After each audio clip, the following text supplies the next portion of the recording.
Welcome to The World Today. I'm Waqas Majeed Khan. Today we're talking about the Pakistan-US relationship, especially since the United States has shared some names of 20 terror groups with Pakistan. And we also have Khaja Asif's statements regarding his meetings with the Secretary of State, Rex Tillerson. We'll be talking about the trajectory of the Pakistan-United States relationship, especially when we talk about the war on terror. That will be our first topic. Our second topic is also related to the same situation, but in this one it is about the terrorist attacks that are on the rise in Afghanistan. So we'll be talking about the latest uptick in violence in Afghanistan and the reasons behind that.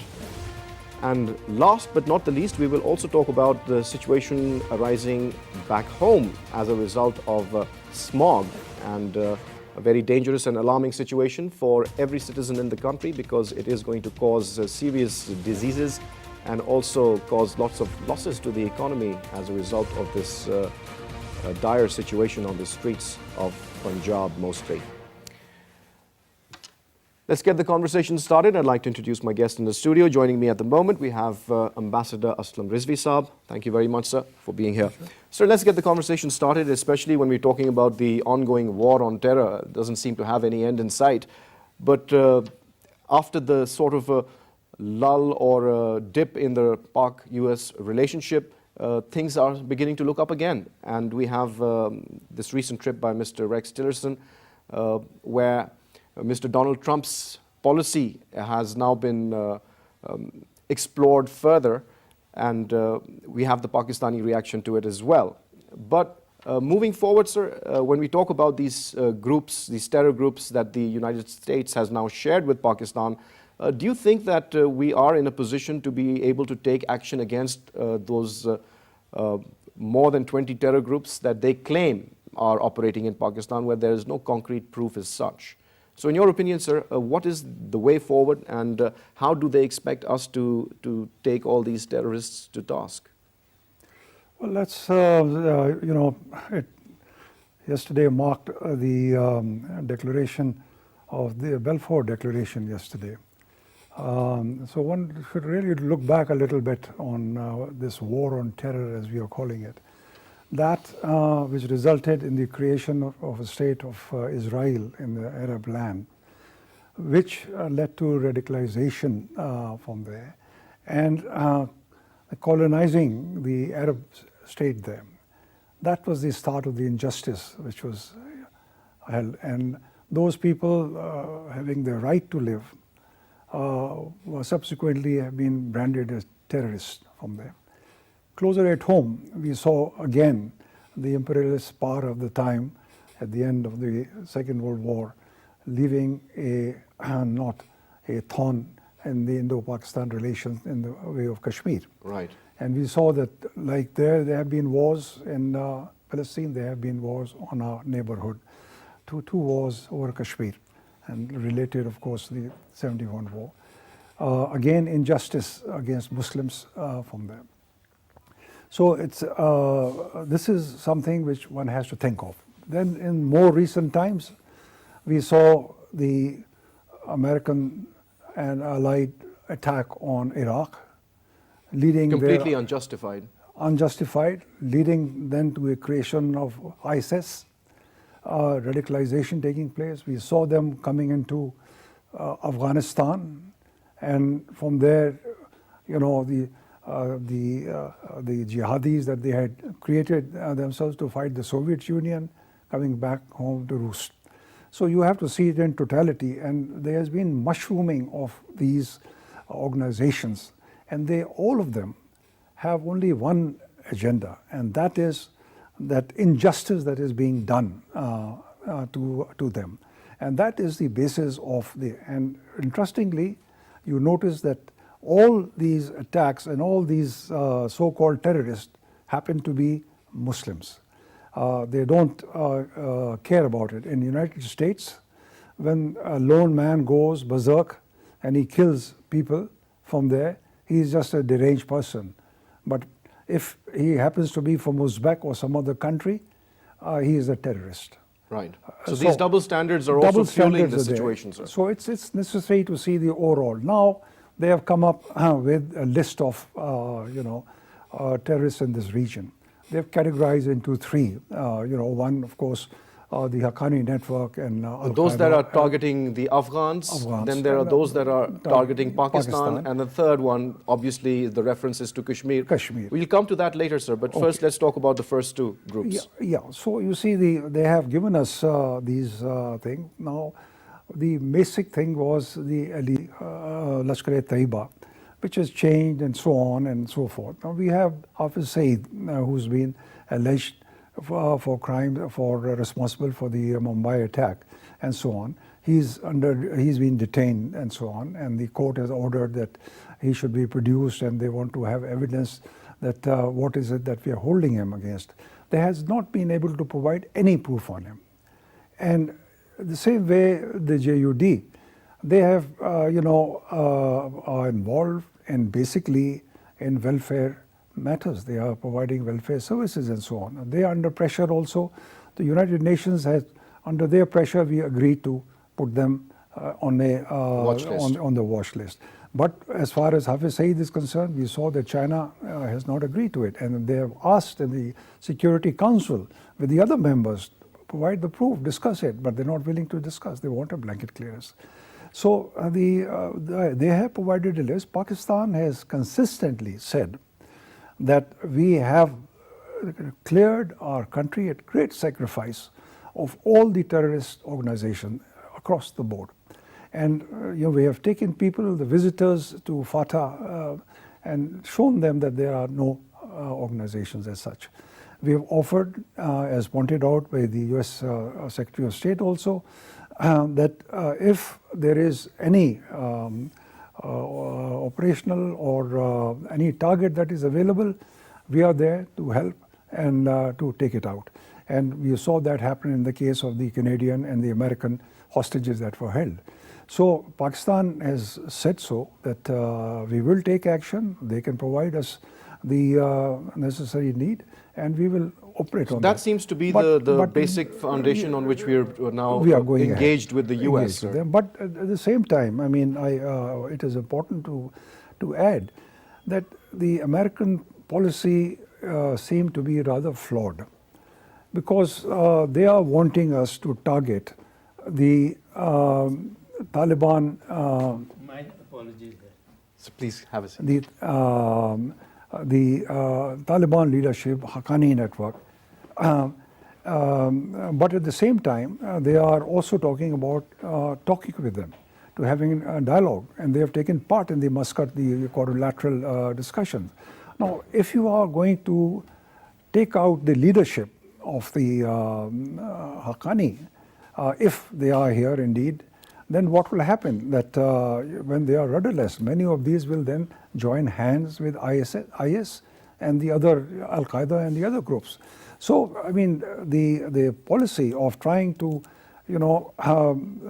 browbeat these people, try to take very strong action against the Haqqani network and Taliban in order to get them to the negotiating table, is counterproductive. I mean, this can't happen. Right. And the other point that you raised there about what is happening in Kabul and in Afghanistan, under the new Trump policy, they have given the military a free hand to operate.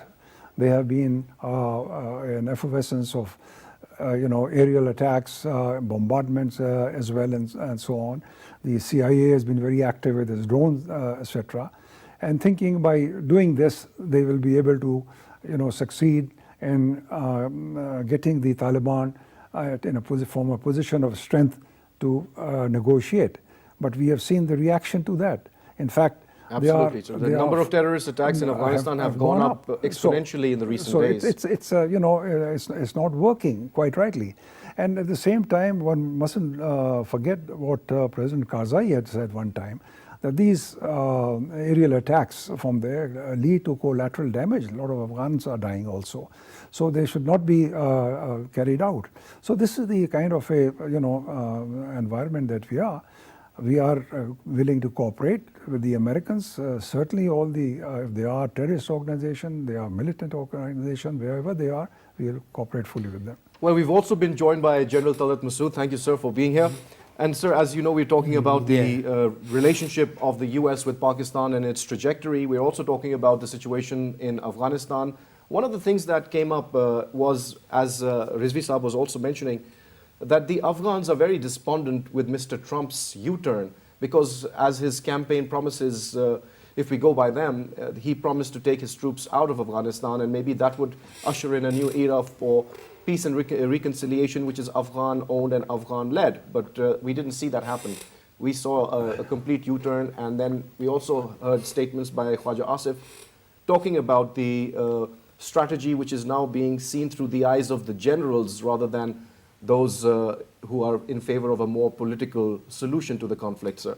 In your opinion, sir, what role can Pakistan now play to facilitate the peace process, considering all the situation on the ground, especially when we talk about cooperation with the United States in fighting terror? Actually, your question answers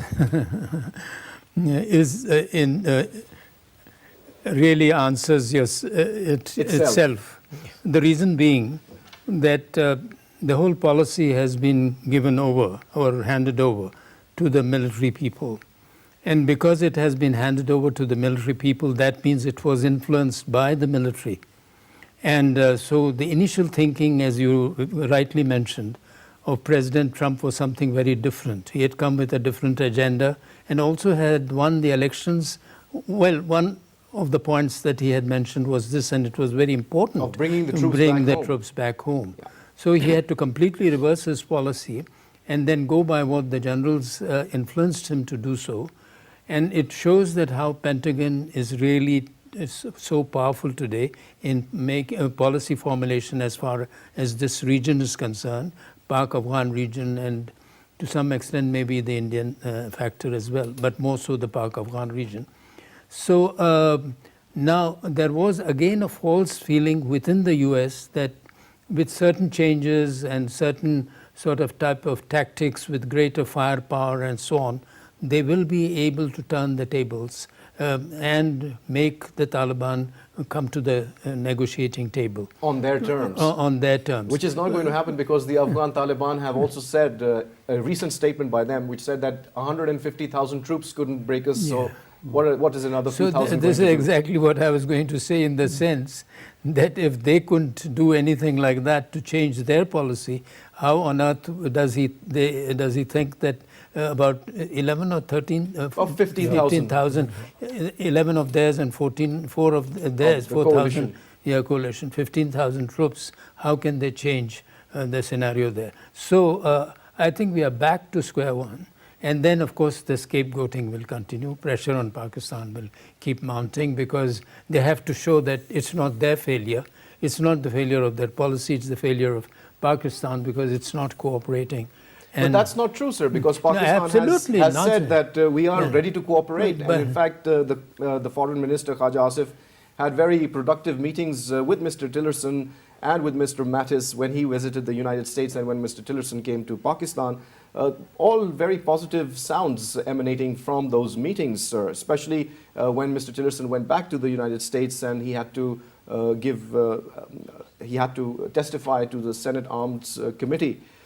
So there he said that the Pakistanis and the Americans need to cooperate, and coordination and intelligence sharing is now the new mantra that is being propagated. So in your opinion, sir, with the close collaboration and information exchange, do you think that's going to be enough to subdue the more than 20 terrorist groups, according to the US, that are operating in the region?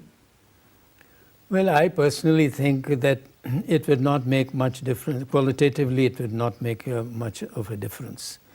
There is no doubt that Pakistan is very sincere in regards to making sure that its territory is not used, and America does not get an excuse to sort of blame Pakistan.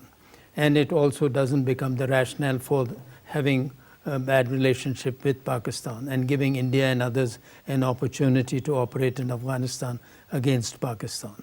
So I think all these factors being what they are, and Pakistan is also emphasizing that the present situation as it stands, about 40 to 50% of the territory is not under the control of the government in any way and is being controlled, or the Taliban are free to operate in those areas. And then you also have the added IS elements. So what do you need Pakistan territory for? And if their families are residing here, I don't think it makes any qualitative difference. So I think the Americans realize all that, but yet they are wanting us to sort of keep pressure. And then only 15% of the attacks last year were of the Haqqani network. So the 85% were those from other groups. So even if we take for granted that if out of the 15% there is 1% attack taking place because of Pakistan's territory being used, and that too without Pakistan's consent, or 2%, it really would not make any difference qualitatively. So I think this, instead of blame game, the Americans would be much wiser in trying to sort of cooperate with all the regional partners. Instead of taking a very hostile position towards Russia, towards Iran, towards Pakistan and China, and China.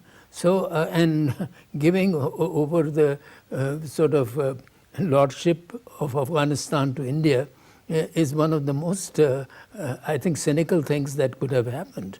Because, surely we have no problems as far as India and Afghanistan having good relationship and, trade, commerce, this, that and the other. But to give them a role to sort of keep an eye on Pakistan, to give a role that they will be able to counter the Taliban, to give a role that they will be able to stabilize Afghanistan. No one can stabilize Afghanistan. It is for the people of Afghanistan to stabilize themselves. And for that, you need a political process, and that is exactly what Pakistan has been saying. So it's not a military solution to the problem, and that is the fundamental weakness in the whole situation, that you need a political process. You will say, well, we don't want to accommodate the Taliban. Well, surely we also didn't want to accommodate the Taliban, but ours was a democratic government, maybe a fragile democracy, but the fact remains we have systems, we have institutions which are functioning, maybe not to the best of their ability, but they are functioning. Pakistan is one of the most advanced countries amongst the Muslim countries in terms of stability, in terms of institutions and so on and so forth. So, Afghanistan is at the moment in a very different situation.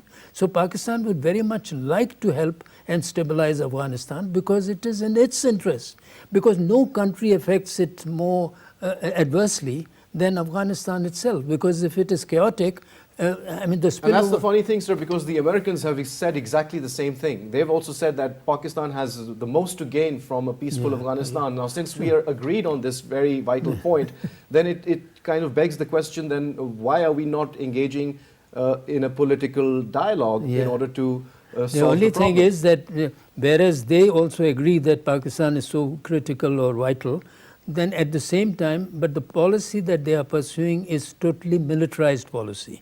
And what we are saying is that maybe you do use the military where necessary, but what is important is that ultimately you have to fall back on a political solution. And how much can be emphasized on that? Every time we have a discussion here or elsewhere, or our ministers talk to them, they keep on saying, and for that political solution to happen, you have to engage them.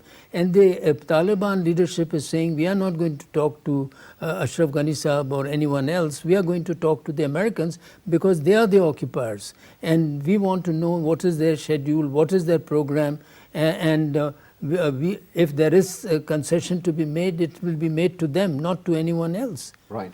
Well, sir, moving on, as we were talking about it earlier, sir, there have been three distinct classifications of the more than 20 groups of terror that are purportedly operating in Pakistan, or rather in the region.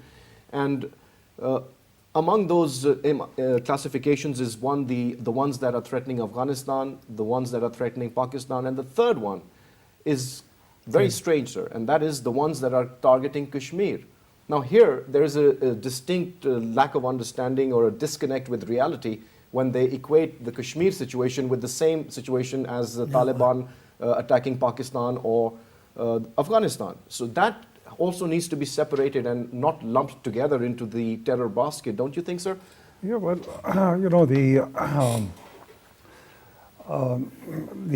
it was obviously done to please India. When they talked about initially about safe havens for terrorists here, including from launching attacks in Afghanistan and other countries, referring obviously to India next door. But one point has to be made very clear. At one time, yes, there were some pro-Kashmiri organization in the country who were active in India, and Musharraf during his time had said we will not allow that anymore. That was a implicit acceptance of the fact that there were militants going across from there. Whether they were actually or not is not very, one cannot say with great authority. So because right now the movement in Kashmir is an indigenous movement. Exactly. Now the other point here is that under the United Nations Charter, people struggling for the right of self-determination, if they are foreign forces, they are subjugating them. They have a right to struggle against their independence. They have a right to, for their right to exercise the right of self-determination. And they have, the United Nations has, under the Security Council resolutions, they have been given the right to do so. And it even empowers them to take up arms against foreign occupations from there. So if there is a Kashmiri who's supporting the struggle for their exercising the right of self-determination, you cannot brand him as a terrorist. And this is a narrative which has been, unfortunately, the freedom struggle there has been transformed into hijacked for this thing, by the statement made by one of our presidents and so on. So but the point here is that there are, yes, in the country, one or two organizations who are known to be Kashmir, pro-Kashmir, but whether they are, the government has totally disassociated themselves from them. They are, for example, the Lashkar-e-Taiba moved into, the JUD and so on. They are now engaged with social welfare in the country. They are not known to be having taken any part there, but the Indians, they insist that that is the case. Now, the whole problem with this kind of, conversation that we have with the Americans, that you do this, they conveniently forget two things. One, the grave human rights violations, and terrorism this is what it amounts to. In fact, it's a genocide that is taking place in Kashmir by the Indians. They tend to overlook that kind of a situation there, number one. Number two, their own action, the Indians using TTP for a terrorist attack within the country, across the border, supporting the BLA, also in Pakistan. Now, these are the things that Pakistan also forcibly takes up with the Americans to say, all right, you're asking us to do this and do that. How about you putting pressure in Afghanistan and also on the Indians to stop this kind of activity? And as far as General Talat rightly pointed out, the Haqqani network is concerned, the 40% of the territory is available to them. B, the contribution to them against, the attacks that are taking place is 14 to 15% from there. So the other forces are there, the ISs are there, the other organizations are there.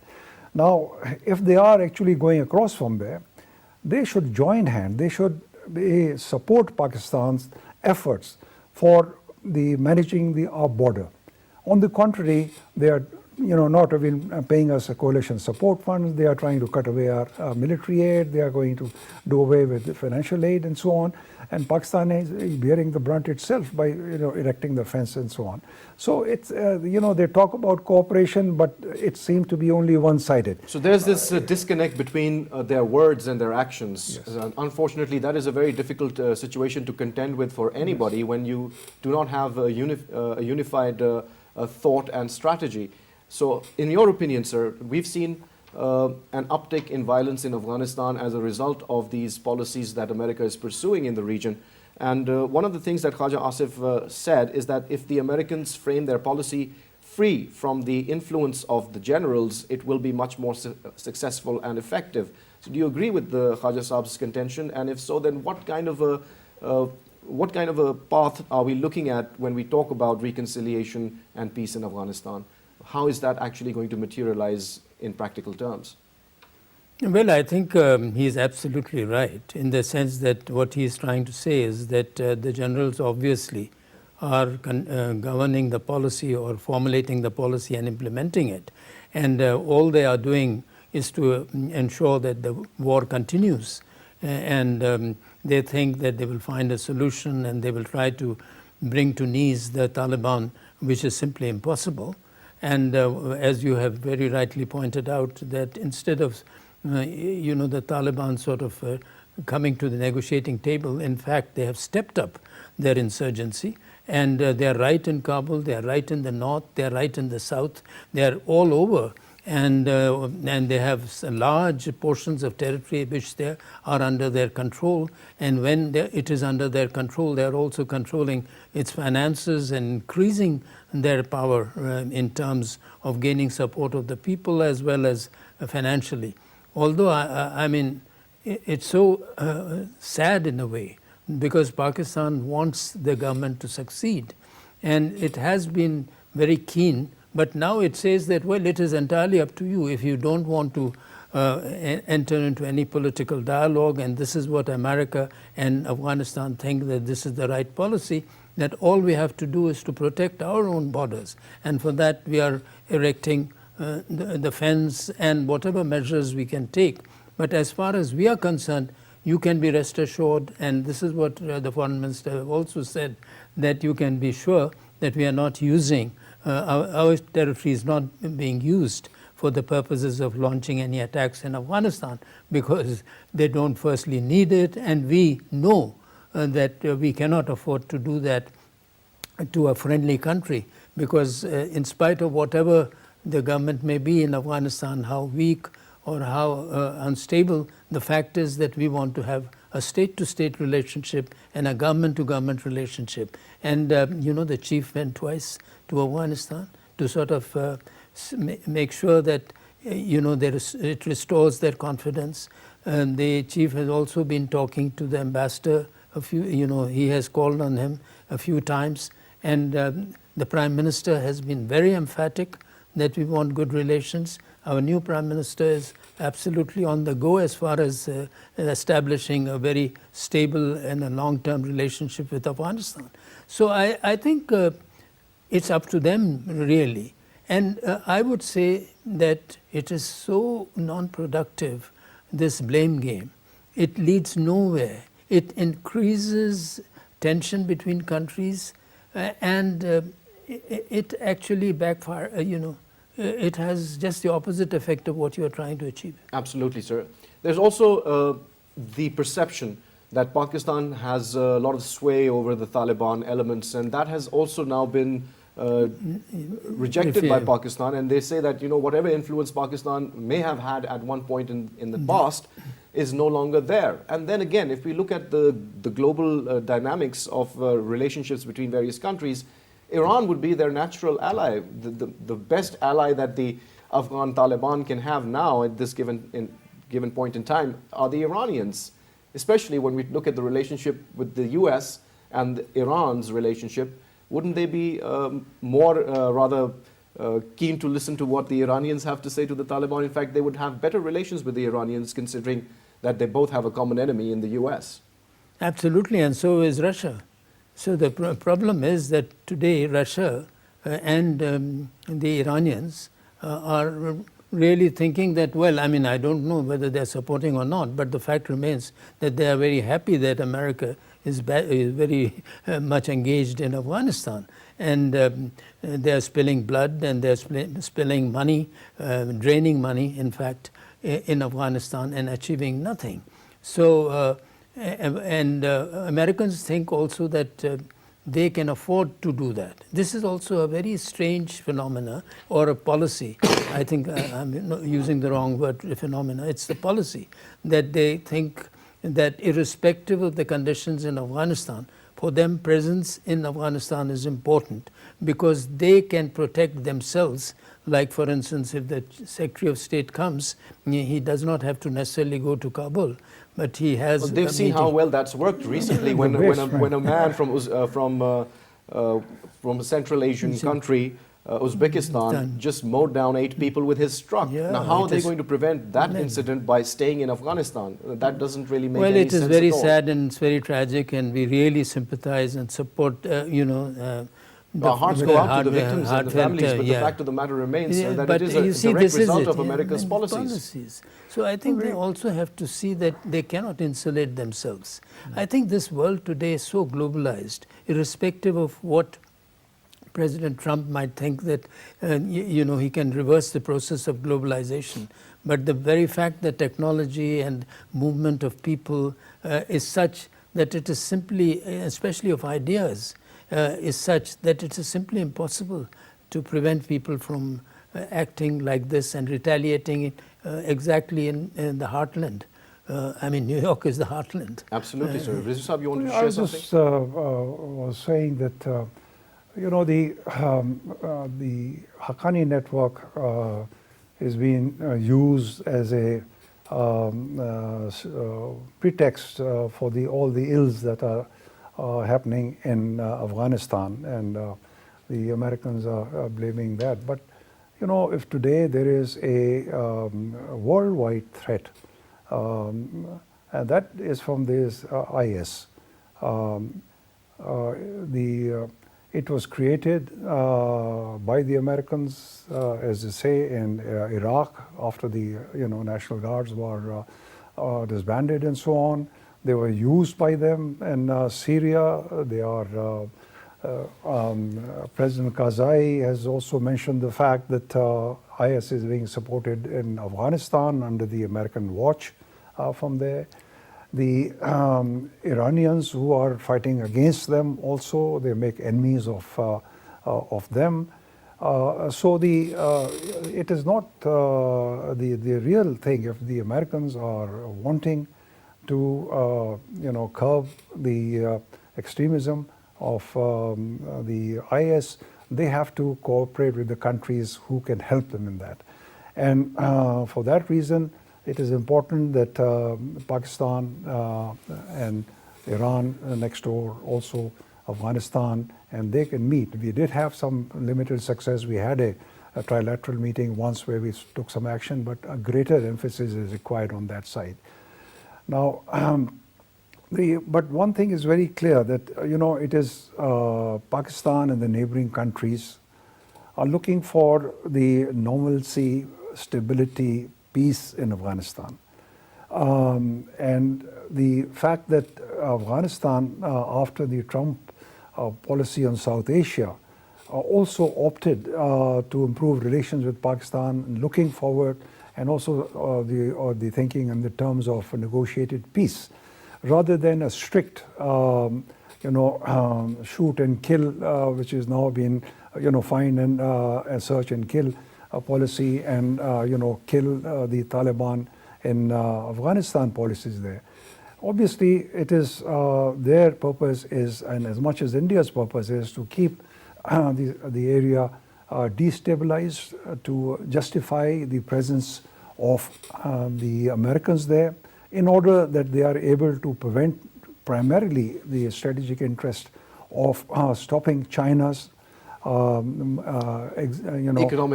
economic corridor and access to the Arabian Sea.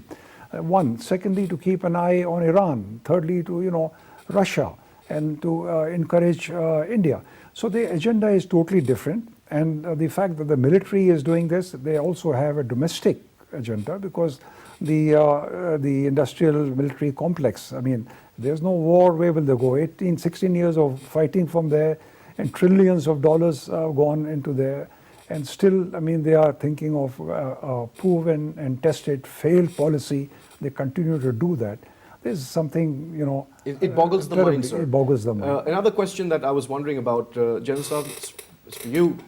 The US should have been the first one to have learned a lesson after their engagement with Afghanistan. They saw a mighty superpower like the USSR crumble as a result of their engagement with Afghanistan. So do you think that the Americans have learned nothing in those past decades, when the writing is clearly on the wall for all to see, that continued American presence in Afghanistan might be a suicidal strategy for America itself, and they might find themselves in the position that Britain found itself after the Second World War and see themselves as a dying superpower? Don't you think that they can see that, sir? Yeah, you have raised 2 points. One is a dying superpower, and the other is the question of Afghanistan as to anyone can win in the civil war. I would also like to give an example of Vietnam as to how they failed in Vietnam. So if the people are resolute, and if they really will, and the people of Afghanistan have always stood up to foreign occupation, and they will resist, and they will never allow America to have a hold over there. And if they are thinking in long term, because of the type of construction that is taking place in certain places, like in Kabul and etc., giving an impression as though the military is going to stay for a long time. And so I think that will be a great, very sort of a wrong policy, and it could have serious implications not only for Afghanistan, but for the entire region. Because what will happen is that if you have a presence over there, and as Ambassador had just said very correctly, that it is not only for the purpose of Afghanistan, but it is also for the purpose of keeping an eye on all the neighboring countries like China and Pakistan and Russia. They think, although they have satellites, they have all the other means of keeping an eye on all these countries, but maybe they just want to show their presence. But will people of Afghanistan allow permanent stationing of troops?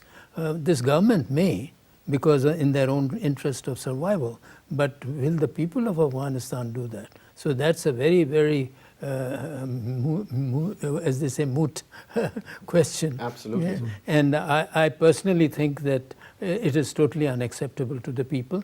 Now, what is needed is, in the end, as I think we will be closing soon as far as this is concerned. We have discussed it several times, but I genuinely feel that it would be in the interest of Pakistan, in the interest of the region, to also persuade the Taliban to engage with the Americans, and we must also persuade the Americans to engage with the Taliban. And we should try to convince the Afghan government and the present leadership in Afghanistan, what Karzai is also saying, that there is no way that you can win this war, and you have to engage. The sooner you engage, the lesser bloodletting that will happen. And if we look at it about relationships with any country or between any countries, sir, when we talk about a military engagement between countries, isn't it better to move away from that and then engage with other countries on economic basis, so that there is a mutual win-win situation that can be created and we can have a peaceful world? Why can't we move towards that sort of approach towards solving the problems? Because as far as lip service is concerned, that's what we talk about. But when we look at the practical steps that we take, they're contrary to what we are saying. You see, in that context, it is a pity that President Trump has gone into this policy that he has adopted, because if there were to be stability and peace in Afghanistan, they're sitting on trillions of dollars worth of mineral resources. And as he's apparently had quoted as saying that, how is it that China and is already doing business in exploiting that, and taking out our those soldiers minerals are being killed there and so on. So I mean, it's a win-win situation for the whole region if there is. If the approach is shifted from military to the economic cooperation. Absolutely, sir. Perhaps I don't know hopefully when President Trump visits China, and that maybe there is some strategic understanding in the region. That is one hope. that if they can come to terms on the region, and then we can look to the possibility of cooperation and stability in Well, Afghanistan. let's hope for that, sir. That is, Yes. that is what we all hope for. Well, thank you very much, gentlemen, for taking out the time and talking to PTV World. Well, in conclusion, a very important issue that is confronting all of us in Pakistan, especially in Punjab and upper parts of Sindh. And the medical experts have also advised people to wear glasses and wear a mask and avoid going outside their house, which is probably going to be difficult for most people. The smog is a very dangerous thing. People's eyes are stinging, their breathing is labored, and obviously it is overall very bad for your health. And we hope that the Environmental Protection Agency is also getting its act in order so that they can mitigate the situation and do what's required. One more thing that we've noticed over the past many years is the rapid decline of trees in our cities. And I think the government should really seriously think about planting more trees to mitigate the effects of such pollution. And with that hope and on that note, it's goodbye.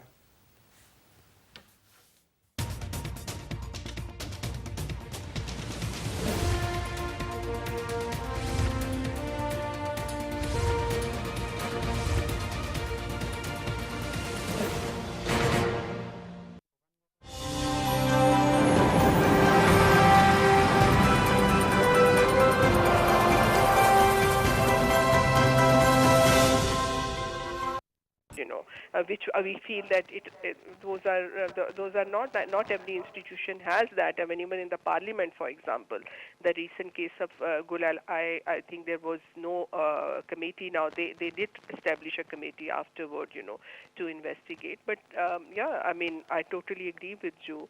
Often women used to shy away to report because the blame is always on them. They are the burden of proof is on them, but I think this law has now provided them sufficient protection, and we need to create this awareness that the women can take up these issues. But if there are institutional mechanisms, instead of going in the social media, I mean, there's no harm to go. Even people want to make it public. I think that's their prerogative. But do you think it is helping to raise awareness and create the debate where it should be? I think it should have. I think, however, the way in the media and social media the debate is going is like as if kind of both people who are trying to condemn Sharmeen Chunai by saying, equating this, because there was a little bit of over-exaggeration, and then there are people who are defending. I think both sides are in a way, rather than having, creating awareness, like this is like a point scoring on both sides. I'm sorry to interrupt you, ma'am. There's one last question I'd like to ask you, and that is the question of the idea or the concept of consent. Do you think that that is completely missing when we talk about these matters? And what about this gray area where consent is also a very important factor when you talk about being harassed or harassing someone? What do you mean by consent? I mean, of course, sexual harassment is only when there is no consent from the person. And then later on, it turns out that one of the people accuses the other person of harassment. Then what are the parameters under which we can actually hold this debate or this conversation? So I think that is very clear. I mean, when it comes to a sexual harassment, when there are any unwanted, advances or, requests for sexual favor or other kind of pressure. So I think that what is very much given in that is that there is no consent, The perpetrator is have a certain behavior which is against the consent of the victim, or who has been at the receiving end. So that is very much, clear. When when there is there's no issue of consent here, as far, I don't know if I understand you correctly. All right. Thank you very much, madam, for taking out the time and talking to PTV World. We're bringing this conversation back in the studio. We're almost out of time, but I'd like to have Bhatti Saab's opinion on this matter. Bhatti Saab, what's your opinion? Do you think that it is a matter of basic manners, that people, when they are being brought up in their own homes, their parents need to teach them how to behave when they leave their houses and interact with each other in society? Where do you think the problem really lies, sir? Because it is a global issue. I agree with you. I mean, the buck starts from home. the children have to be educated at home, then at schools, colleges, universities. And next, of course, we have to have appropriate laws which are enforced so that any such behavior, as and when detected and people found guilty, have to be Punished. And you see, over the years, women have been gradually becoming more and more empowered. We find them in different walks of life in Pakistan. And with that, their vulnerability increases because they happen to be a weaker sex. This is a male-dominated society. So there will be chances, there will be occasions where such like incident will take place. And it's a global phenomenon, as you said in the beginning. It is happening almost everywhere. But at the same time, we find there are a few nations where it doesn't happen. There are a few institutions in Pakistan where it doesn't happen. So I think there is a need to study those nations, study those institutions and find out for us as to why is that. Well, sir, we leave it at that. But thank you very much for sharing your views with PTV World. Well, you heard the conversation. And in conclusion, we always like to say that you must draw your own conclusions based on rationality. With that hope and on that note, it's goodbye.